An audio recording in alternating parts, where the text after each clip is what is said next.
Kalau hati kita ingin selamat, al-qalbu al-salim adalah hati yang senantiasa hifdzul lisani, hati yang mengantarkan kepada lisan-lisan kita ini terjaga untuk mengucapkan hal-hal yang menyakitkan orang. Tanda hati yang selamat, lihat ucapannya. Kalau lisannya suka ghibah, sakit tuh hatinya. Kalau lisannya suka namimah, mengadu domba, sakit tuh hatinya. Kalau lisannya kemudian mengucapkan kalimat-kalimat kotor, kalimat-kalimat kasar, kalimat-kalimat yang merendahkan orang, kalimat-kalimat yang tidak layak diucapkan seperti binatang-binatang keluar dari lisannya, berbagai macam jenis hantu keluar dari lisannya, itu hatinya sakit tuh. Karena lisan itu penerjemah hati. Kenapa Allah berikan mata dua? Kenapa Allah berikan telinga dua? Kenapa Allah berikan tangan kaki kita dua? Tapi Allah berikan satu lisan dan satu hati.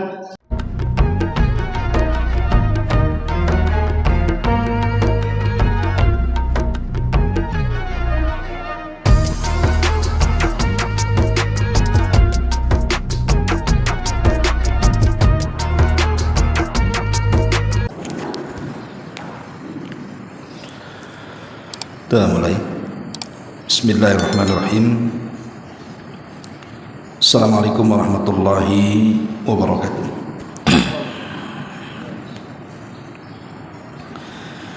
Alhamdulillah wassalatu wassalamu ala rasulillah wa ala alihi wa sahbihi wa mawalah wa la hawla wa la quwata illa billahi wa ba'du. Alhamdulillah, segala puja dan puji hanya milik Allah subhanahu wa ta'ala.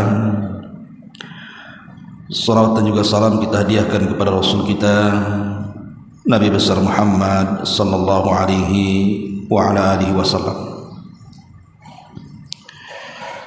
Alhamdulillah, di pagi menjelang siang ini kita bisa duduk untuk bertalabul ilmi di Masjid Nidaul Ilmi. Dan pembahasan di malam hari ini kita akan membahas tentang bagaimana caranya membersihkan hati yang kotor. Di dalam Al-Quran, tepatnya surah Asy-Syu'ara ayat 88, Allah subhanahu wa ta'ala berfirman, yauma la yanfa'u malun wala banun illa man atallaha biqalbin salim. Pada hari harta dan anak-anak tidak berguna lagi di hadapan Allah kecuali orang-orang yang menghadap Allah dengan membawa hati yang bersih, hati yang selamat. Ma'asyiral muslimat yang dimuliakan Allah azza wa jalla, kita tahu bahwa ada dua perkara yang menjadikan rusaknya hati atau kotornya hati. Dan itu disebutkan dalam sebuah hadis yang dikeluarkan oleh Imam At-Tirmidzi dari sahabat Abdullah ibnu Mas'ud radhiyallahu anhu. Nabi sallallahu alaihi wasallam bersabda, istahyu minallahi haqqal haya. Tanamkan perasaan malu kepada Allah dengan sebenar-benarnya perasaan malu. Para sahabat bertanya, Rasul, sungguh kami sudah berusaha untuk menanamkan sifat malu, tapi Nabi SAW mengatakan, bukan itu yang saya maksud. Kemudian Nabi SAW mengatakan, walakin al-istihya'u minallahi haqqal haya. Akan tetapi malu kepada Allah dengan sebenar-benarnya malu adalah antahfadhar ra'sa wa mawa, wa tahfadhal batna wa ma hawa wal tadhkuril mauta wal bila wa man arada al akhirata taraka zinatad dunya faman fa'ala dhalika faqad istahya minallahi haqqal haya. Kata Nabi sallallahu alaihi wasallam, akan tetapi malu kepada Allah dengan malu yang sebenarnya adalah kalian menjaga kepala dan juga isinya, kalian menjaga perut dan yang ada di dalamnya, dan kalian terus mengingat kematian dan kondisimu setelahnya. Dan barang siapa yang menginginkan akhirat, niscaya dia meninggalkan dunia. Maka barang siapa yang melakukan hal tersebut, sungguh ia telah menanamkan perasaan malu kepada Allah dengan sebenar-benar malu.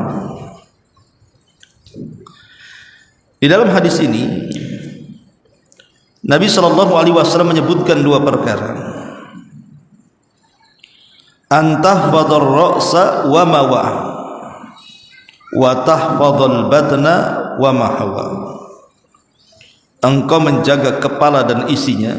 Tentu isi kepala ini ya pandangan, pendengaran, lisan, otak dan yang semacamnya. Dan yang kedua, wa antahfadhal batna wa ma hawa, dan engkau menjaga perut dan juga isinya.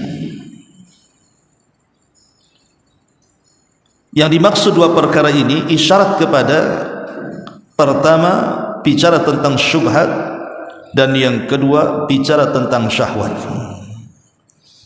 Karena dua perkara inilah yang merusak hati manusia. Wa antahfadhar ra'sa wa ma wa'a, engkau menjaga kepala dan apa yang ada dalam kepala. Maksudnya bicara tentang syubhat. Jangan sampai di kepala kita ini ada syubhat, ada perkara-perkara yang bisa menghancurkan agama. Karena syubhat itu menghancurkan agama dengan pemikiran yang menyimpang dalam Islam. Yang kedua, syahwat. Makanya Rasul mengisyaratkan wa antahfadhal batna wa ma hawa. Syahwat itu gudangnya di perut. Salah satunya seseorang memasukkan hal-hal yang diharamkan ke dalam perut kita, memakan yang diharamkan, meminum yang diharamkan, dan begitu seterusnya. Dua perkara inilah yang merusak hati. Kalau ada dua perkara dalam hidup kita ini, pertama syubhat dan yang kedua syahwat, maka dipastikan rusak tuh hatinya. Ma'asyiral muslimat yang dimuliakan Allah Subhanahu wa taala. Lalu bagaimana caranya supaya kita terhindar dari dua perkara ini? Bagaimana caranya supaya kita tidak terkena syubhat dan terhindarkan dari syahwat? Tentu yang pertama adalah tanamkan kesabaran. Tanamkan kesabaran. Dan sabar itu terbagi menjadi tiga kan Bu, sering saya jelaskan. Pertama, sabar ketika melaksanakan ketaatan. Yang kedua, sabar ketika menjauhi kemaksiatan. Dan yang ketiga, sabar ketika menghadapi qada dan qadar. Kita tahu bahwa syahwat dan syubhat ini menjauhkan kita dari ketaatan kepada Allah Azza wa Jalla, karena mengakibatkan hati orang itu tidak bersih. Orang kalau hatinya bersih pasti dia akan lebih dekat dengan Allah Subhanahu wa taala. Tapi kalau hatinya kotor pasti akan jauh dari Allah Subhanahu wa taala. Maka sabar itu adalah solusi. Sebab kalau orang tidak sabar ketika dia melaksanakan ketaatan, pasti akan meninggalkan ketaatan. Ketika orang tidak sabar untuk tidak melakukan kemaksiatan, pasti terjerumus kepada kemaksiatan karena dia tidak sabar. Ketika dia tidak sabar ketika menghadapi qada dan qadar, tentu dia akan tasakhut lisannya, merasa bahwa hidupnya tidak berguna, menyalahkan Allah Subhanahu wa taala dan menolak takdir Allah Subhanahu wa taala. Lah sabar inilah yang salah satu yang bisa membersihkan hati. Kalau kita ingin bersih hatinya, belajarlah sabar. Ketika menjalankan ketaatan, sabar. Ini perintah Allah dan Rasulnya. Ketika kita tidak melakukan kemaksiatan, ada teman kita bergibah, kita sabar untuk tidak ikut gibah. Ada saudara kita bermuamalah dengan riba, maka kita sabar untuk tidak jatuh ke dalam riba. Ketika ada saudara kita tidak salat, jangan ikut-ikut tidak salat. Sabar untuk tidak ikut, karena itu maksiat kepada Allah Azza wa Jalla.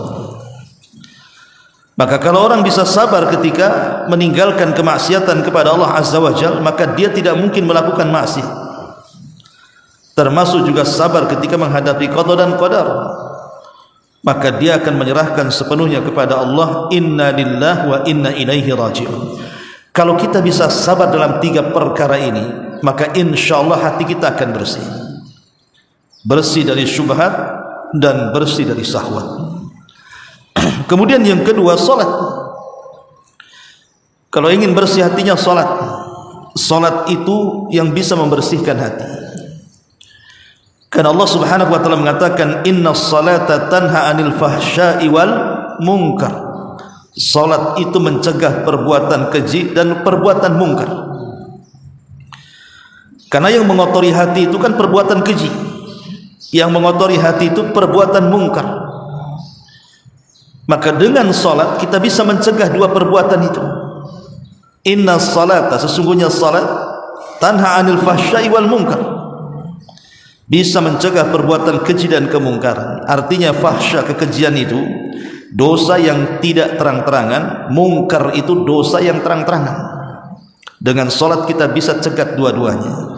Tidak melakukan dosa sembunyi-sembunyi alias fahsya, tidak pula juga melakukan dosa terang-terangan alias mungkar.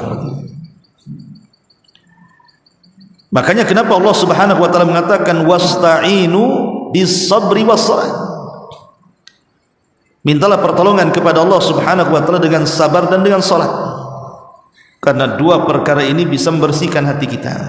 Sabar, kemudian salat. Kemudian yang ketiga, berdoa kepada Allah Subhanahu wa taala. Minta agar hati kita ini jangan sampai dipalingkan. Sebagaimana Allah Subhanahu wa taala berfirman dalam surah Al-Imran ayat 8, Rabbana la tuzigh qulubana ba'da id hadaitana wa hab lana min ladunka rahmatan innaka antal wahhab. Ya Rabb kami, janganlah engkau jadikan hati kami condong kepada kesesatan sesudah engkau berikan petunjuk kepada kami, dan karuniakanlah kepada kami rahmat dari sisimu, karena sungguh engkau maha pemberi karunia. Berdoa kepada Allah Azza wa Jalla agar hati kita bersih, agar jangan mudah condong kepada kesesatan, condong kepada syubhat atau syahwat. Minta kepada Allah ketetapan hati, karena doa yang biasa dibaca Nabi SAW dalam salat itu adalah ya muqallibal qulub tsabbit qalbi ala ta'atik. Wahai zat yang membolak-balikan hati, tetapkan hatiku di atas ketaatan kepadamu. Ummu Salamah mengatakan, ya Rasulullah, kenapa engkau asik membaca doa itu saja dalam salat? Maka Rasul mengatakan, ya Ummah Salamah, hati kita itu berada di jemari-jemari Allah. Kalau Allah Subhanahu wa taala mau menyesatkan, tinggal sesatkan. Kalau Allah mau berikan hidayah, tinggal diberikan hidayah. Karena hati kita dalam genggaman tangan Allah. Allah bisa saja menyesatkan manusia dalam sekejap, sebagaimana Allah juga bisa berikan hidayah dalam sesaat. Makanya banyak-banyak berdoa. Ya muqallibal qulub tsabbit qalbi ala ta'atik. Wahai zat yang membolak-balikan hati, tetapkan hatiku di atas ketaatan kepadamu. Sebagaimana ayat ini, Rabbana la tuzigh qulubana. ba'da id hadaitana wa hab lana min ladunka rahmatan innaka antal wahhab. Ini yang nomor 3. Perbanyak doa. Kalau ingin bersih hatinya, perbanyak doa. Kemudian yang keempat, perbanyak sedekah. Karena Allah mengatakan dalam surah At-Taubah ayat 103, khudh min amwalihim sadaqatan, khudh min amwalihim sadaqatan tutahhiruhum wa tuzakkihim biha wa shalli alaihim inna salataka sakanun lahum wallahu samiun alim. Ambillah zakat dari sebagian harta mereka. Dengan zakat itu kamu bisa membersihkan dan mensucikan mereka, dan berdoalah untuk mereka. Sesungguhnya doa kamu itu menjadi ketentraman jiwa bagi mereka, dan Allah Maha mendengar lagi Maha mengetahui. Lihat di sini Allah mengatakan tutahhiruhum wa tuzakkihim biha. Artinya dengan sedekah dan zakat itu bisa membersihkan baik harta kita atau hati kita. Karena di antara manfaat sedekah itu bisa menghilangkan kekikiran, bisa menghilangkan kebakhilan, bisa menghilangkan hasad. Karena biasanya orang hasad itu bakhil kan. Orang hasad itu kikir biasanya.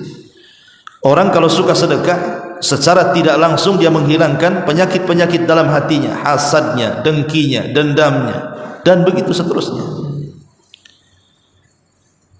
Ma'asyiral muslimat yang dimuliakan Allah Subhanahu wa taala, maka amalan yang keempat, banyak-banyak bersedekah. Kemudian amalan yang kelima, membaca Al-Quran. Karena seafdal-afdal zikir itu adalah membaca Quran. Dan Allah Subhanahu wa taala mengatakan ala bi dzikrillah tatmainnul qulub. Ingatlah dengan zikir itu bisa menenangkan hati. Dan seafdal-afdalnya zikir itu qiraatul Quran, membaca Quran.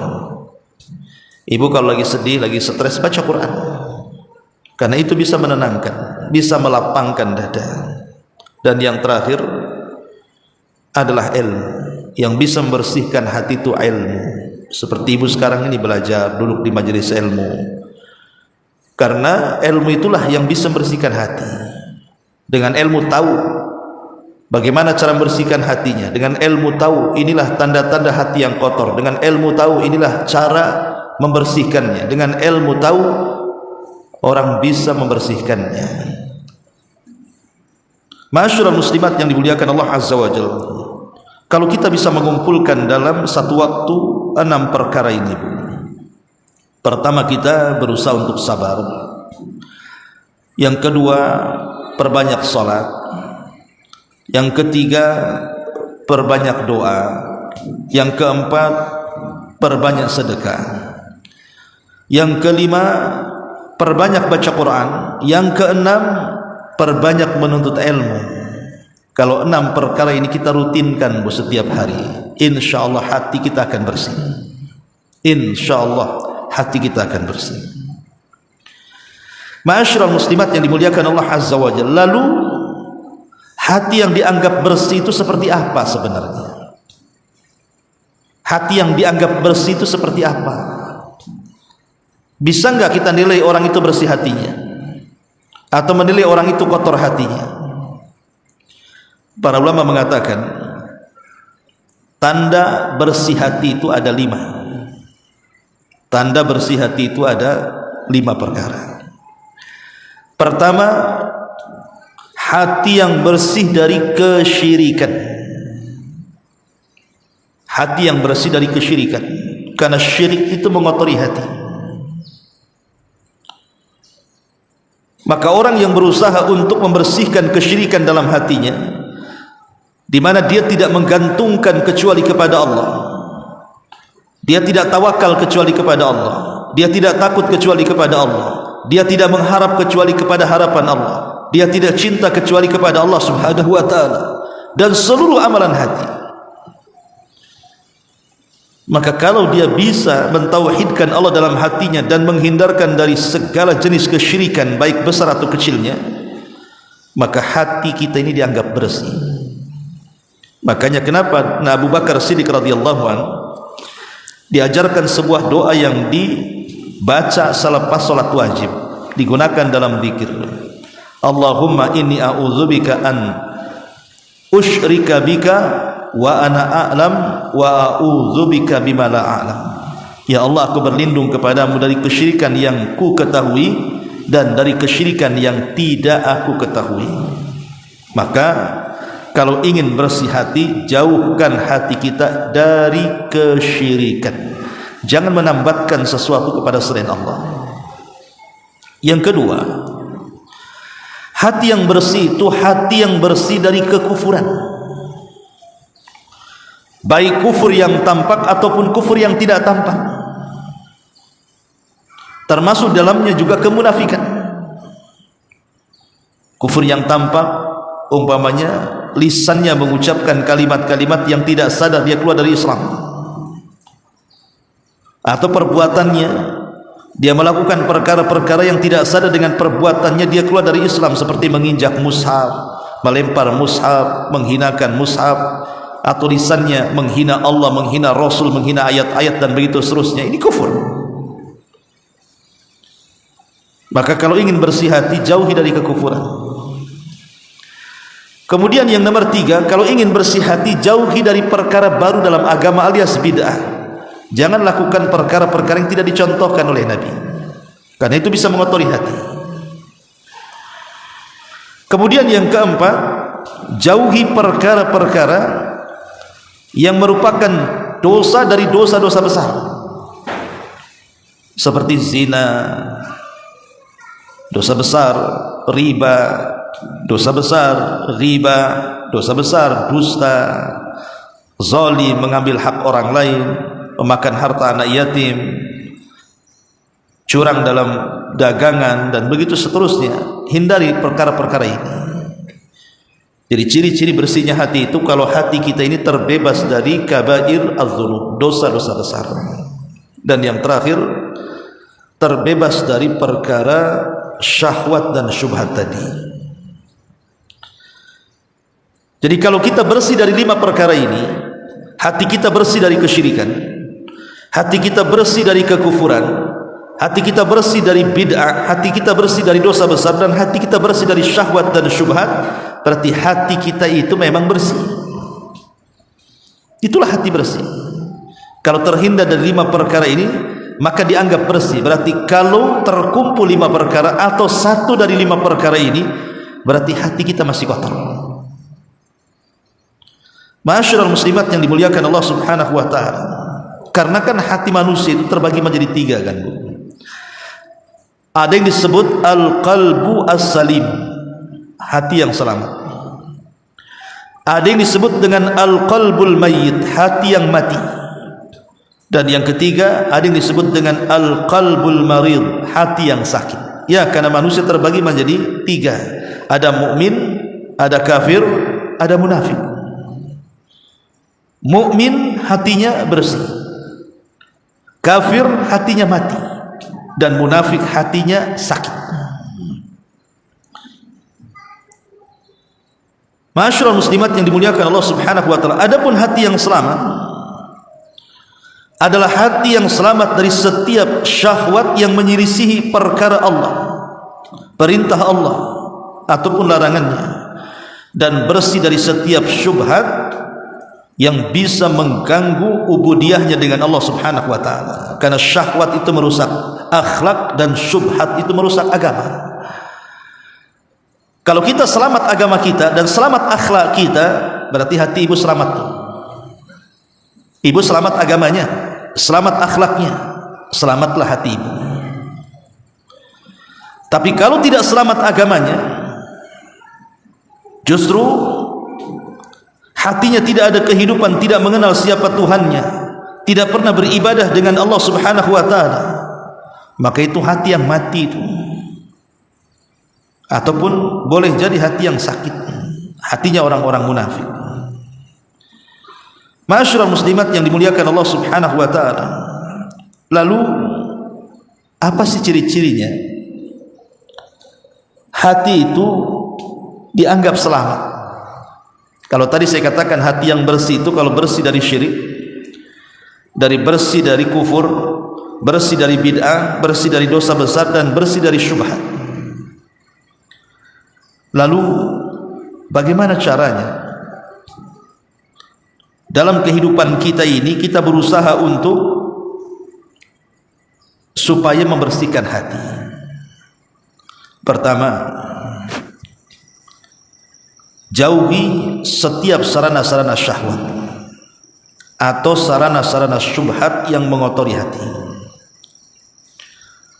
Pamannya ada acara-acara yang di situ banyak maksiat, pamannya konser-konser, artis-artis kan suka ada tuh. Pasti di situ ada maksiat kan, entah ikhtilat laki-laki dan perempuan, terkadang ada orang mabok pula di situ. Belum lagi juga nyanyian-nyanyian syaitan di situ kan yang melalaikan kita dari ibadah kepada Allah Azza wa Jalla. Jauhi. Ya. Pokoknya sarana-sarana maksiat itu jauhi.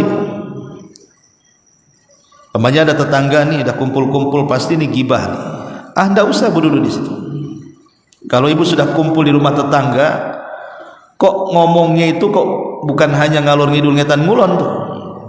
Udah mulai membicarakan orang lain, membicarakan tetangga, cabut Bu dari situ. Karena kalau ibu duduk di situ, lama-lama sakit hatinya Bu. Jadi sarana untuk bersihkan hati itu jauhi perkara-perkara yang mengundang syahwat ataupun syubhat. Yang kedua, gharibun fid dunya mudbirun minha, mushtaqun lil akhirati muqbilun 'alaiha. Berusaha hati kita ditata dari dunia. Jangan terlampau besar angan-angan kita dengan dunia. Dengan cara apa Bu? Dengan cara melihat ke bawah, jangan melihat ke atas. Karena tulul amal, orang yang panjang angan-angannya tentang dunia, lama-lama sakit hatinya tuh. Coba tekan angan-angan tentang dunia itu, ditekan. Karena kalau terlampau tinggi angan-angan kita tentang dunia, karena terlampau melihat ke atas terus, tetangga punya mobil, kapan saya ingin punya mobil? Tetangga rumahnya tinggi, kapan rumah saya juga seperti itu? Tetangga nampak emasnya di lehernya, di gelangnya, di kakinya, di ikat pinggangnya, dan macam-macam, kapan aku punya emas? Kayak gitu, dan begitu seterusnya. Ini kalau kita terus memandang orang, selamanya tidak akan bersyukur, dan selamanya pasti akan tomat. Tapi kalau pandangan kita ke bawah, lihat orang yang di bawah kita, alhamdulillah saya punya motor, itu tetangga jalan kaki. Alhamdulillah saya punya rumah, itu tetangga masih nyewa. Alhamdulillah saya masih punya tanah, tetangga tidak punya tanah, dan begitu seterusnya. Kalau kita memandang ke bawah, maka itu lebih bisa bersyukur lagi, dan itu tanda hati yang sehat. Tapi kalau kita melihat ke atas, pegel Bu. Coba saja ibu negakkan terus ke langit, apa enggak pegel tuh? Susah bersyukur nantinya. Makanya Rasul mengatakan kepada Ibnu Umar, kun fid dunya ka'annaka gharibun aw 'abiru sabilin. Jadilah wahai Ibnu Umar di dunia ini seperti orang asing ataupun orang yang melintas jalan. Yang ketiga, ya, yutanazzah anil ahqad wal hasad wa amrad al qalbiyah. Upayakan Bu, hati kita ini jauhi dari perasaan-perasaan dengki, perasaan-perasaan hasad, dan penyakit-penyakit hati yang lainnya. Tata coba hati itu. Kalau seandainya ada tetangga diberikan nikmat, ucapkan alhamdulillah. Alhamdulillah tetangga sebelah Kau berikan nikmat berupa kendaraan ya Allah, tapi ya Allah berikanlah aku nikmat yang jauh lebih dibandingkan yang Kau berikan kepada dia. Harusnya seperti itu Bu. Ya, jadi kalau ada tetangga kok bangun rumah, cantik pula rumahnya, sementara rumah ibu itu dicat pun tidak karena tak ada duit, maka ibu katakan alhamdulillah, Allah sudah memberikan nikmat kepada tetangga saya, tapi ya Allah berikanlah nikmat yang jauh lebih baik dibandingkan yang Kau berikan kepada dia. Kan enak Bu kalau ngomong begitu.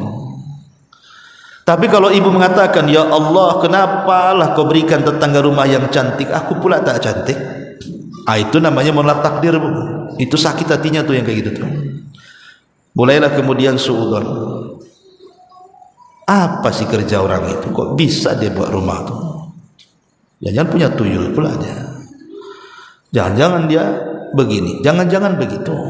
Akhirnya jangan-jangan itu lagunya tuh. Lah itu kotor hatinya, Bu. Tapi kalau kita bersyukur kalau melihat tetangga punya motor, punya mobil, punya kendaraan, cara syukurnya seperti itu. Alhamdulillah ya Rabb, kau berikan tuh tetangga saya itu mobil. Boleh jadi aku bisa nebeng lah sama dia. Tetapi ya Rabb, berikan jugalah aku nikmat yang sama, yang jauh lebih baik dibandingkan dia. Begitu. Jangan kemudian malah tertanam hasad, dengki. Itu kotor hatinya. Ini yang ketiga. Yang keempat, bahwa al-qalbul salim adalah yafirru ilallah hina yaghfal anhul ghafilun. Hati yang selamat itu adalah hati yang kembali kepada Allah di saat manusia sedang lalai. Jadi di saat manusia sedang lalai-lalainya mengejar dunia, kita coba keluar dari kelalaian manusia. Saat manusia tertidur tengah malam pulas, kita coba bangun, keluar dari kelalaian manusia. Di saat manusia mengejar dunia di pagi hari di waktu duha, keluar kita dari kelalaian manusia. Cobalah 2 rakaat duha. Pokoknya di saat manusia lalai, kita keluar dari kelalaian. Dan dalam kaidah para ulama, orang yang sanggup mengeluarkan diri dari kelalaian manusia, kemudian dia menghadap Allah Subhanahu wa taala, maka orang itu orang pilihan dan ibadahnya juga ibadah pilihan. Makanya contohnya tadi sholat duha umpamanya kan, manusia sedang sibuk, yang di jalan ya kerja di jalan, ya di ojek dan yang semacamnya, yang di ladang kerja di ladang, yang punya kantor ke kantor, yang punya pasar ke pasar gitu ya. Karena kan orang bekerja itu sibuk-sibuknya waktu duha kan, Bu. Jam 7 sampai zuhur itu sibuk-sibuknya orang kerja tuh. Lah saat manusia mengejar dunia, ibu keluar dari situ. Entah 5 menit, entah 10 menit, jadilah ibu sholat duha gitu kan. Makanya sholat duha disebut sholatul awabin, sholatnya orang yang kembali kepada Allah, sholatnya orang yang bertobat, karena dia sanggup mengeluarkan diri dari kelalaian manusia. Maka kalau kita sanggup melakukan itu, maka itu tanda hati kita sehat. Atau di malam hari, di saat manusia sedang tidur, kita bisa tahajud, maka itu tanda hati kita sehat. Ini yang keempat. Kemudian yang kelima, hati yang sehat adalah hati yang senantiasa mujalasatus salihin, orang-orang yang senantiasa bermajlis dengan orang-orang baik, berteman dengan orang-orang saleh, hadir di majlis-majlisnya orang-orang saleh. Karena kalau teman kita baik, teman kita saleh dan saleha, pasti akan bicara akhirat, pasti juga akan memberikan nasihat, pasti juga akan memberikan hal-hal yang bisa menjadikan kehidupan kita lebih baik lagi, lebih takwa lagi, lebih takut lagi kepada Allah Subhanahu wa taala. Seorang laki-laki datang kepada Hasan Al-Basri dan mengatakan, "Ya Aba Sa'id, kaifa nasna bimujalasati aqwamin yakhafunana hatta takada qulubuna tatir?" Qala Al-Hasan, "Wallahi la an tashaba aqwaman yakhafunaka hatta tudrika amnan khairun min an tashaba aqwaman yu'amminunaka hatta talhaqukal makhawif." Orang ini berkata kepada Hasan Al-Basri, "Wahai Aba Sa'id, bagaimana kita mensikapi majlis-majlis sebuah kaum yang mereka menakut-nakuti kita sampai hati kita ini terbang." Jadi ada majlis-majlis itu membuat kita takut, Bu. Ibu kumpul-kumpul cerita tentang masa depan negara. Bu, bukan ibu yang mikir, itu Pak Prabowo sudah ada menterinya tuh, bagian ekonomi itu. Ibu tidak usah mikir jauh-jauh ke situ, cemana ekonomi bangsa. Ibu itu sudahlah, apa yang dikasih suami makanlah, selesai. Tidak usah cerita-cerita tinggi-tinggi. karena tidak membidangi juga di situ. Makanya jangan banyak nonton berita hoax dalam YouTube tuh. Oh, kan terjadi ini, kan terjadi itu, takut akhirnya kan. Makanya Imam Hasan Al-Basri mengatakan, demi Allah, kalau engkau bersahabat dengan sebuah kaum yang menakut-nakuti kamu sehingga engkau mendapatkan keamanan, itu lebih baik daripada engkau berteman dengan sebuah kaum yang merasa aman, tetapi setelah keluar dari majlis itu engkau merasa takut. Nasib kita itu sudah ditentukan oleh Allah Subhanahu wa taala. Tidak perlu mikir apa-apa, yang penting doa dan usaha. Itu seorang muslim seperti itu. Doa, kerja, tawakal. Bismillah. Tidak perlu kemudian seseorang ditakut-takuti dengan apa yang mungkin sedang terjadi dengan negara kita. Itu sudah ada yang ngurus itu. Ya. Makanya pentingnya kita ini bermajlis dengan orang soleh. Pasti bicaranya juga akhirat kan, Bu. Mati bicaranya juga. Tapi kalau ibu bicara bermajlis dengan orang-orang yang jauh daripada akhirat, Bu, ceritanya dunia stres, Bu. Saya yakin ibu kan stres. Ibu kawannya istri wali kota umpamanya kan. Ini wali kota ini istrinya tasnya cantik, ibu pula pakai kresek kan. Kemudian pakaiannya pula bermerek, branded. Ibu pula beli di pasar second di Nagoya sana.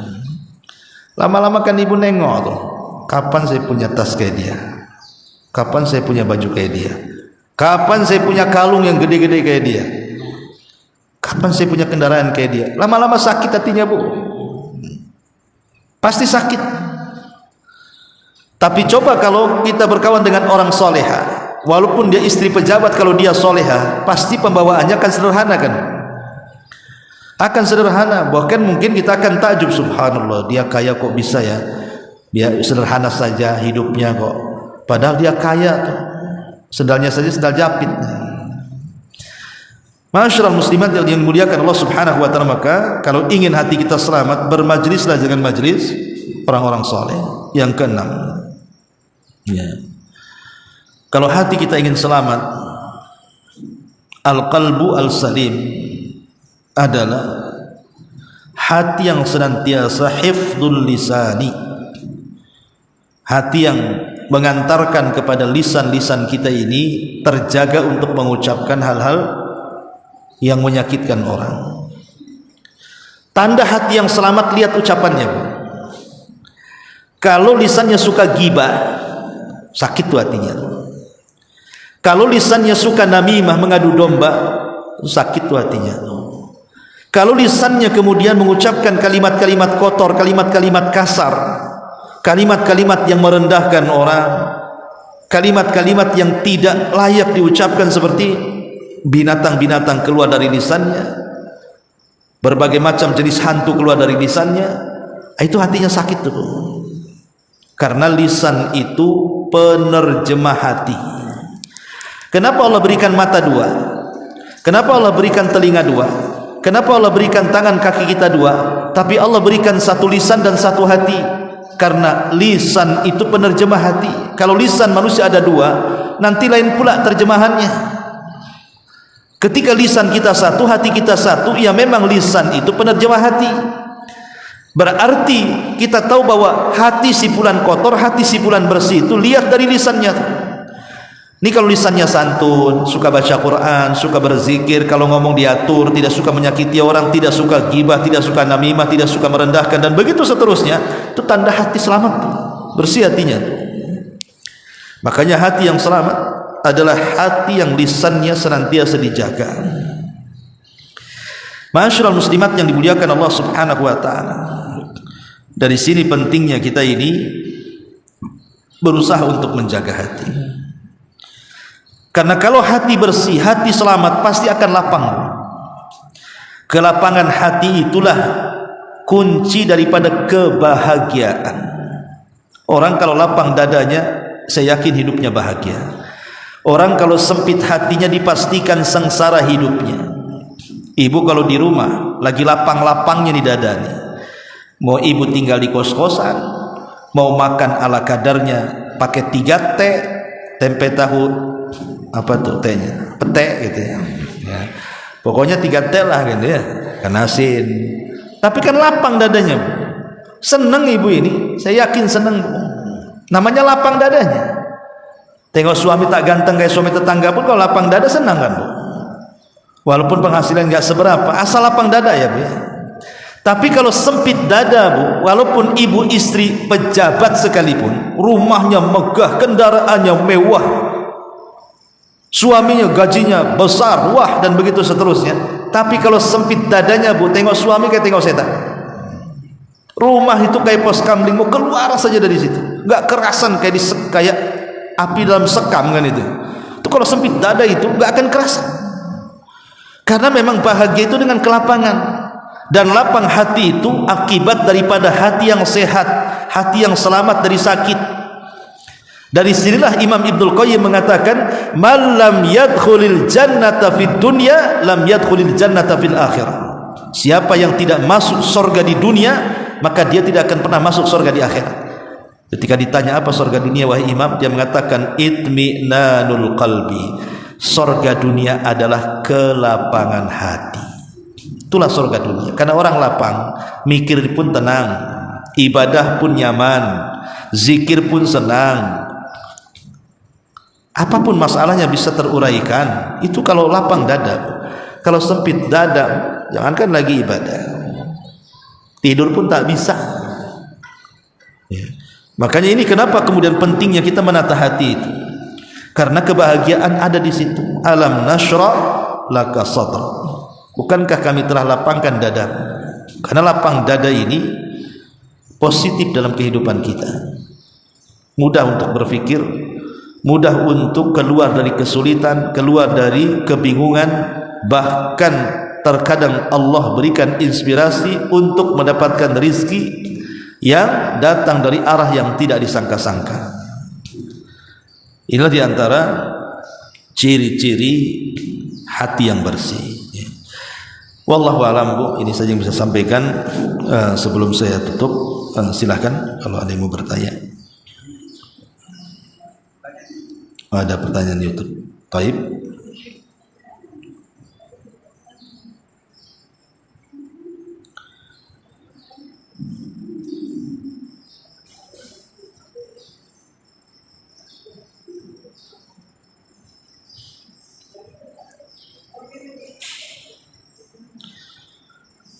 Ada pertanyaan di YouTube.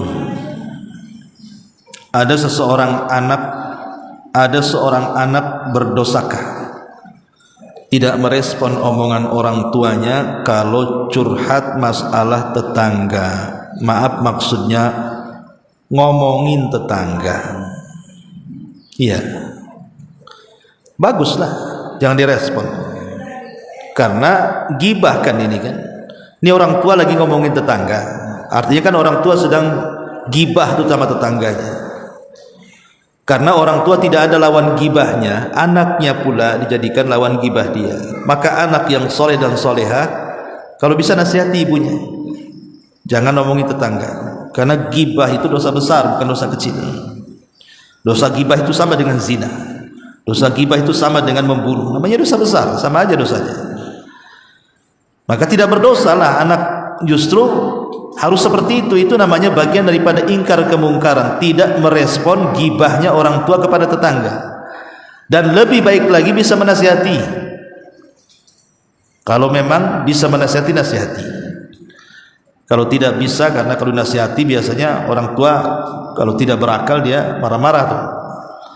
Maka cukup dengan ingkar kemungkaran dengan hati saja. Doakan supaya orang tuanya dapat hidayah sehingga tidak suka lagi gibah. Wallahu a'lam. Baik, sampai di sini. Subhanaka wa bihamdika asyhadu an la ilaha illa anta astaghfiruka wa atubu ilaik.